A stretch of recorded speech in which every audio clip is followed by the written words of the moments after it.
உங்கள் favourite TV ஷோக்களை இனி miss பண்ண தேவையில்லை. ZEE5 இல் முற்றிலும் இலவசமாக காணுங்கள். இங்கேயும் எப்பொழுதும். என்னாச்சுப்பா? நீங்க எதுக்காக இங்க வந்தீங்களோ அந்த வேலையை மட்டும் பாருங்க. தேவையில்லாம என்னோட பர்சனல் லைஃப பத்தி எல்லாம் பேசாதீங்க. ஐயா, நான் ஒன்றும் உங்க பர்சனல் லைஃப்பை பத்தி பேசல. வாழ வேண்டிய பிள்ளைங்களோட வாழ்க்கையை பத்தி நான் கவலையோட தான் பேசிட்டு இருக்கேன். நீங்க பாட்டுக்கு ஒண்டி கட்டையா வந்து ஆசீர்வாதம் பண்ணிட்டு போயிடுவீங்க. ஆனா அதுவே நாளைக்கு என் பேத்தி வாழ்க்கையை கெடுத்துருச்சுன்னா என்ன பண்ணுவீங்க? முதல்ல உங்க சம்சாரத்தை வர சொல்லுங்க. 2 பேருமா சேர்ந்து இந்த குழந்தைங்களை ஆசீர்வாதம் பண்ணுங்க. அதுதான் முறை.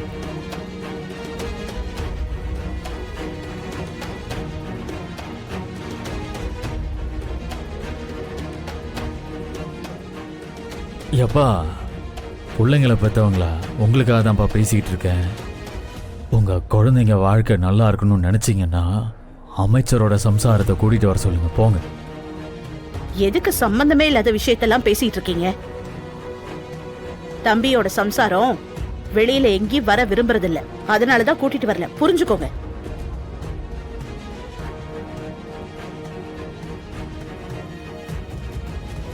ஏதோ எனக்கு மனசுல பட்டதை சொன்னேன். ஒரு நல்ல காரியத்துல இந்த ஒரு சின்ன காரணத்துக்காக கெட்ட சகனமா மாறிடக்கூடாதுங்கிற அக்கறையில தான் நான் சொல்றேன். என் அனுபவத்துல நான் நிறைய பார்த்துருக்கேன். அதனால தான் மனசு கேட்காம சொல்லிட்டேன். தப்பா இருந்தா என்ன மன்னிச்சிடுங்க.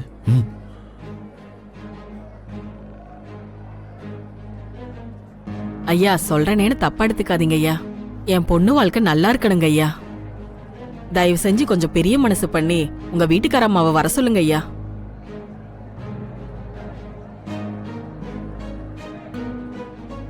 அம்மா, நீங்க சொன்ன ஐயா கண்டிப்பா கேட்பாரு. எங்க குழந்தைகளுக்காக கேட்கிறோம்மா. தயவு செஞ்சு ஐயாவோட சம்சாரத்தை கொஞ்சம் வர சொல்லுங்கம்மா.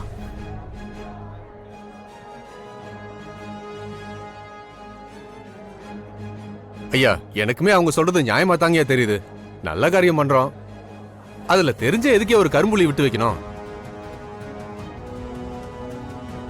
அந்த அம்மா வந்தா எல்லாருக்கும் எந்த மன கஷ்டமும் இல்லாம போயிடலங்கய்யா. அவங்கள வர சொல்லுங்கய்யா. ரேணுகா, நீயும் கொஞ்சம் சொல்லுமா.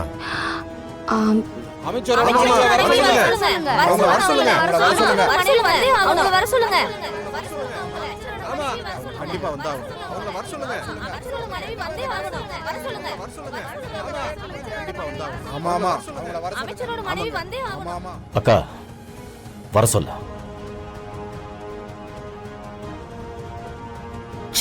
எல்லா விஷயத்திலையும் கடைசி நேரத்துல வந்து ஒட்டிக்கிறாளே.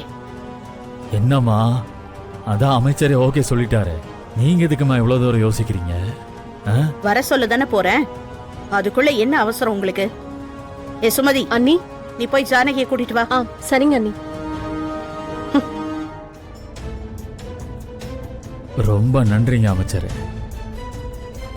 என்னதான் இருந்தாலும் பெரிய மனுஷன் பெரிய மனுஷன் தான்.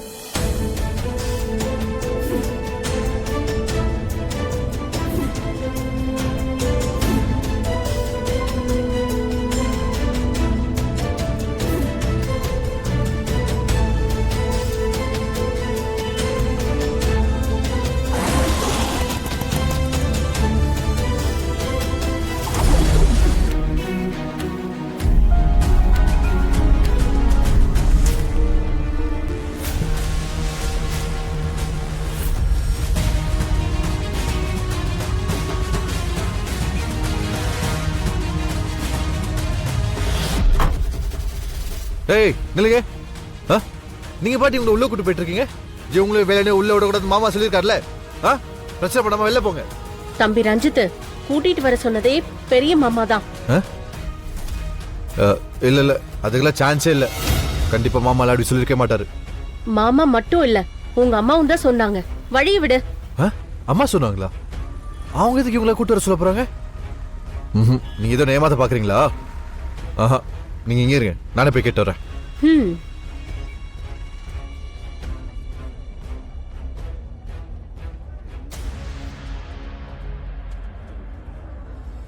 மாமா, அந்த சுமதியத்தை என்ன காரியம் பண்ணிருக்காங்க தெரியுமா? வீட்டுக்கு போய் ஜானகித்தை கூட்டு வந்திருக்காங்க மாமா. கேட்டா நீங்க தான் கூட்டு வர சொன்னதா சொல்றாங்க. ஜானகி வந்துட்டாளா? எங்க இருக்கா? வெளிலதாம்மா நிக்கிறாங்க. நான் தான் பிடிச்சி நிக்க வச்சுட்டு வந்திருக்கேன்.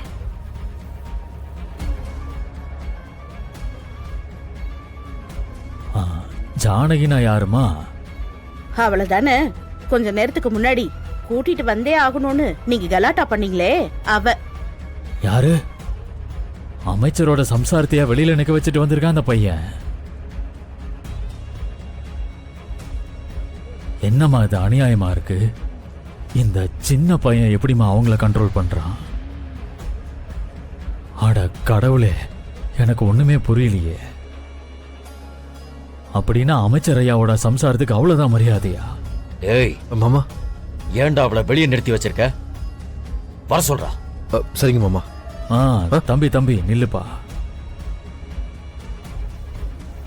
ஐயா, நான் சொல்றேன்னு தப்பா எடுத்துக்காதீங்க.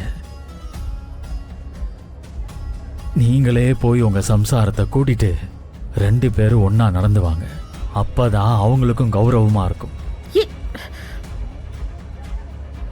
நீங்க 2 பேரும் ஒன்னா வந்தீங்கன்னா அதெல்லாம் வீடியோ எடுப்பாங்க. எப்படியும் இதெல்லாம் இவங்க ஆல்பம் போட்டு வைப்பாங்க. நாளைக்கு அதை பார்த்து சந்தோஷப்படுவாங்கல்ல. ஆமாங்க ஐயா, நாளைக்கு என் புள்ள அவளோட புள்ளைக்கு இந்த ஆல்பத்தெல்லாம் காட்டி பெருமையா சொல்லிக்குவாள்ல. ஐயா, கொஞ்சம் பெரிய மனுஷன் பண்ணுங்க ஐயா. என்னம்மா?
ஜீ5 ஆப்பை டவுன்லோட் செய்து அனைத்து எபிசோடுகளையும் இலவசமாக பாருங்க.